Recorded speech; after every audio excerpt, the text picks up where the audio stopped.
സാദാത്തുക്കൾ ദുആ ചെയ്ത് പിരിഞ്ഞു പോയതിനു ശേഷം നിന്റെ വീട്ടുകൂടൽ പരിപാടിയില്ലേ? ആ വീട്ടുകൂടുന്ന സമയത്ത് നിനക്കൊറ്റക്ക് പോകാൻ പറ്റുന്നില്ല.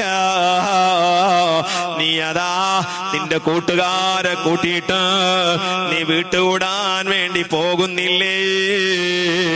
അവിടെ വെച്ചതാ ഒരുപാട് ഹറാമായ പാട്ടുകൾ പാടിയിട്ട് അതേ പട്ടാക്കി പോലത്തെ സാധനങ്ങൾ പൊട്ടിച്ചിട്ട് സുബ്ഹാനല്ലാഹ്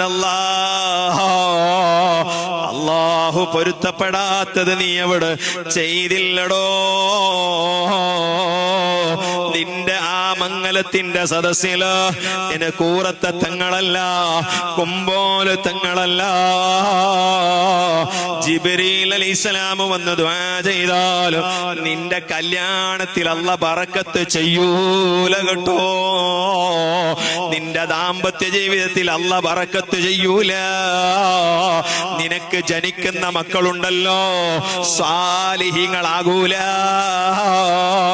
നിന്നെ ദുനിയാവിലും ആഖിറത്തിലും നിന്നെ പരാജയപ്പെടുത്തുന്ന മക്കളല്ലാതെ നിന്റെ കല്യാണത്തിൽ ജനിക്കൂല. നീ അല്ലാഹനെ മറന്നതാണടോ. നീ വീട്ടുകൂടാൻ പോകുമ്പോ നിന്റെ കൂട്ടുകാരെ കൂട്ടാൻ ലോകത്തെ ഹബീബായ നബി തങ്ങൾ പറഞ്ഞോ, സാലിഹീങ്ങൾ പഠിപ്പിച്ചോ, മഹാന്മാര് പഠിപ്പിച്ചോ. കല്യാണത്തിന്റെ ദിവസം പോലും നിന്റെ ജീവിതത്തിൽ നീ ഒരു മഹത്തായ കാര്യത്തിന് കാലെടുത്ത് വെക്കുമ്പോ അന്നും നീ ഹറാം ചെയ്തില്ലടോ. ഇസ്ലാം അത് പൊറുക്കുമോ? അല്ലാഹ് പൊറുക്കുമോ? ആ മുസ്ലിമീങ്ങള് പോലും നാണിക്കുന്ന രീതിയിൽ നിന്റെ കല്യാണമാക്കി നീ മാറ്റിയില്ലടോ. നീ കെട്ടാൻ പോകുന്ന നിന്റെ പെൺകുട്ടി ഏതോ ഒരു വീഡിയോഗ്രാഫറിന്റെ മുന്നിൽ നിർത്തിയിട്ട് പല കോലത്തിലായി നീ അവളെ ഫോട്ടോ എടുത്തില്ലേ? നീ നിന്റെ ഭാര്യക്ക് മാരിയുമായി ആദ്യ രാത്രിയിൽ ജിമാഅ് ചെയ്യുന്നതിന് മുമ്പ് ഒരു അന്യ പുരുഷനെ കൊണ്ട് നിന്റെ ഭാര്യയെ നീ വ്യഭിചരിപ്പിച്ചില്ലേ? നിനക്ക് നാണമില്ലടോ, നിനക്ക് മര്യാദയില്ലടോ.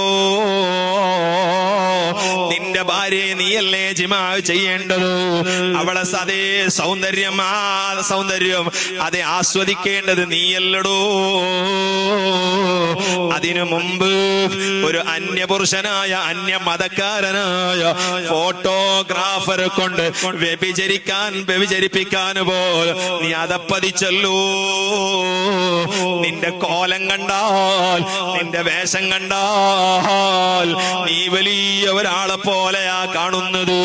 പക്ഷേ നിന്റെ മതപരമായ ക്വാളിറ്റി എന്താണ്? പല ചെറുപ്പക്കാരും സുബ്ഹാനല്ലാഹ് നിക്കാഹിന്റെ സദസ്സിലിരുന്നിട്ട് നിക്കാഹ് ചൊല്ലിക്കൊടുക്കുമ്പോ ഖബിൽതു മിൻക നിക്കാഹഹാ വതസ്വീജഹാ ബിഹാദൽ മഹ്റിൽ മദ്കൂർ.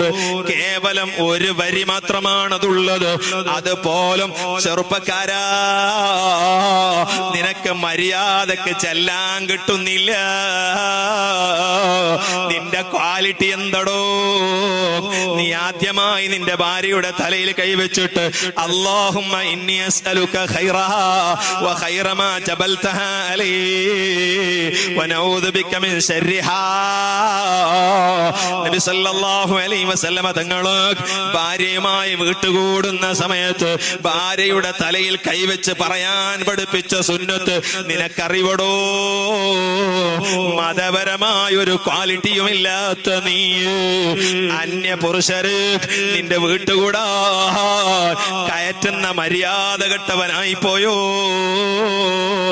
ഇയ്യാക്കും വദ്ദുഖൂല. എന്റെ ചെറുപ്പക്കാരോട് പറയട്ടെ, ഹബീബായ നബി തങ്ങൾ പറയുകയാണ്, ഇയ്യാക്കും വദ്ദുഖൂല അലൻ നിസാ, പെണ്ണുങ്ങളുള്ള സദസ്സിലേക്ക് നിങ്ങൾ പോകല്ല പോകല്ല പോകല്ല. റഹ്മത്തുല്ലിൽ ആലമീനായ നബി തങ്ങളുടെ അതേ വാക്കാണല്ലേ അത്. ഇയ്യാക്കും വദ്ദുഖൂല അലൻ നിസാ, പെണ്ണുങ്ങളുള്ള ആ പന്തലിലേക്ക് നിങ്ങൾ കടക്കരുത് കേട്ടോ. ഫഖാല റജുലുൻ മിനൽ അൻസാർ, അൻസാരിൽപ്പെട്ട ഒരു ചെറുപ്പക്കാരൻ നബി തങ്ങളോട് ചോദിക്കുന്നു,